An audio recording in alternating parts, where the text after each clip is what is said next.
today we see a lot of distrust to the mainstream media by the public, and really it's something we have experienced here in Ukraine, but we really see the very similar patterns in the UK during Brexit. As now we also see in the UK, like especially when like the mainstream media are considered to support anti-Brexit campaign. Would you share this thing that that the generally there is a lot of public which that there is this kind of crisis? So the paradox of Brexit was the whole anti-establishment narrative, which included against establishment media, was done by parts of the establishment. So all the major newspapers were for Brexit. Daily Telegraph, The Sun, the Daily Mail. So the biggest broadsheet, the biggest middlebrow newspaper, and the biggest tabloid. If anything, it was a victory for very, very classical, communication, propaganda, whatever you want to call it. The BBC is considered to have not done its job very well because it didn't interrogate, some of the falsehoods from both sides, but it's considered more from Brexit side. So a little bit like the situation with when Russian media plants a false narrative, BBC gave equal weight to two sides. So let's say, an economic expert, so most economic experts were for Remain. Maybe one was for Brexit, but they had to be given equal time. So there was that, but actually, Brexit ran a very innovative campaign in some ways. But no, there's a little bit of a trick. If anything, it was a very establishment kind of it's the media, it's the newspapers what won it. It was a really big victory for classical newspapers.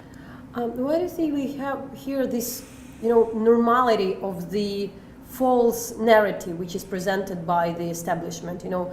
Because what we thought that the top-level politician wouldn't lie that bluntly, especially about the figures, statistic, and that's something which we also see in the Trump's campaign, in the Donald Trump campaign in the US, and also a lot of experts who just say something which is factually not right, but fact-checking doesn't help. So, very good fact-checking organization looked at the facts for Brexit. Sure, there were some big lies, like the idea, a very big campaign slogan was that we send 350 million to the EU, which is incorrect. But actually the fact-checkers found that most of the time, both sides were using facts. They were just taking the facts that they needed. So there's lots of reasons why we've gone from sort of information to data. Yeah? Before we had authorities. There was the Office for National Statistics, and you could reference that. Now there are so many different think tanks, so many points of authority, you just pick the one that matters the most. There's so much data out there that you just pick the data that you need, and you put it into the emotional narrative that you need. Also, the amount of information out there means that you can't have a core narrative anymore, and again, people then pick the narrative that they need. Social media strengthened this. Google strengthens this. So when you Google something, you're not Googling, you're not researching. Google gives you the answers based on your previous searches. So you end up sort of essentially confirming your biases over and over and over. So the very nature of information today, and the fact there's so much of it, and the way that we search for it, drives people into what some people call echo chambers. It's pointless trying to break through an echo chamber directly with facts, because the whole point is people are already, they only hear what they want to hear. So this is one of the paradoxes of the information revolution. We thought that it would mean more information, better research, more access to facts, better democracy. Actually, it's causing this chaos where people just choose the facts that suit them.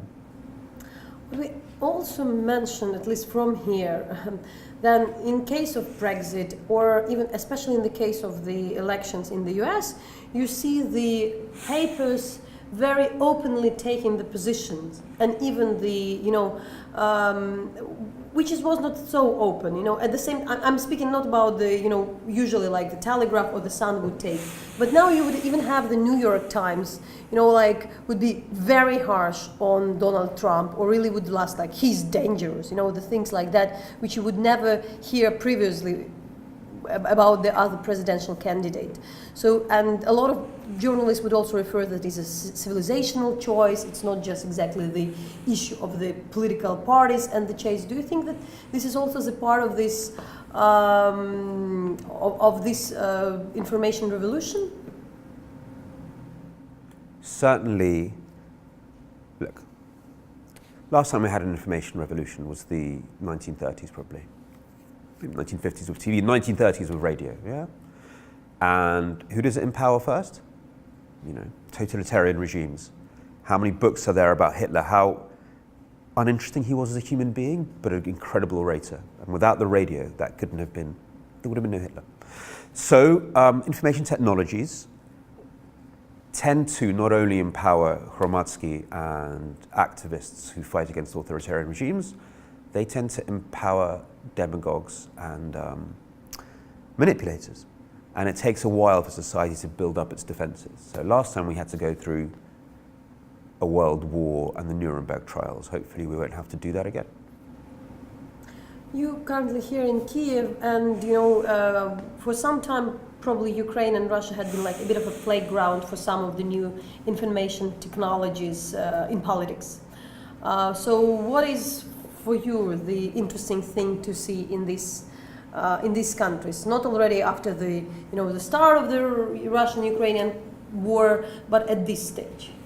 Well, I've always said that we see something what the world would be interested, what could be copy-pasted and used by some other people or outside of this region. Because sometimes we are picking up from somebody, sometimes we could be on the forefront. Are you fishing for compliments? Is this what you're No, doing? no, You're saying, no, moments go, no, maybe you, Natalia. No, maybe we are in a place where we shouldn't be, maybe it's... Okay, I'm speaking about Ukraine, of course. Yeah. Well, look, it's fascinating. I'm not saying this is good or bad, but it's fascinating and terrifying watching what some people here refer to as, what is it, the Facebookocracy. So this, it was meant to be like a good thing that ministers would start communicating with people via social media. I think here you've just taken it to another level. I mean, the way social media is used by various ministers and stuff is very, very interesting. I'm not quite sure what it will lead to, but you're definitely way ahead of the curve here. And what about at which, when we started to talk about Russia, there was this whole discussion about the ways the trolls and all the other things had been used by the regimes. Do you see how it's also working outside of Russia and as well? What beside this Facebookocracy is something to watch out here? We have more researchers coming to ask us what's happening, especially during the time of the conflict. So maybe what would be for the interest of the researchers on the? I think, look, I can't remember, this was actually around Brexit, this research, and don't quote me on the figures, but something like 60% of the internet is now automated. These are bots, planted stories, retweeted, shared. I think we have to start to understand how much of these narratives online are actually being engineered. And once we understand that, and there are data tools which can help us do that, maybe we can start, deconstructing this world. Because at the moment it just sort of generates these narratives, and it's very hard to tell to what extent they're real and have real impact. The most disturbing thing happening globally, and I know you have this here as well, is the use of online harassment. We see it in Latin America a lot, in Mexico, and I know we see it here as well. So journalists, activists being attacked by we don't know who, because you can never source anything, but basically being threatened and psychologically broken.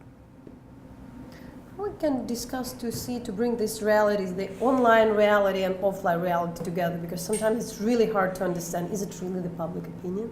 Are there really people supporting this campaign, this candidate, this idea? I don't know, better, I think we're only at the start of sort of researching how data works. What I don't feel comfortable with is that you know, a lot of the data from algorithms is not public. So the technology companies have it and the advertising companies have it and rich political parties can have it. So it's way beyond just social media. It's like, what are people looking at in Google? You know, with fashion, you know, you can usually tell if pink is going to be a big hit this season if people have been looking up pink on Google, yeah? You can just see trends developing. So the most important thing at the moment is for us, normal people, activists, journalists, to have tools with which to, you know, understand the data. Because at the moment it's this closed world that has it, and that's very, very unhealthy. I mean, there's a lot more on the internet we can find out outside of like what's trending on Twitter, which is a bit of an obvious one.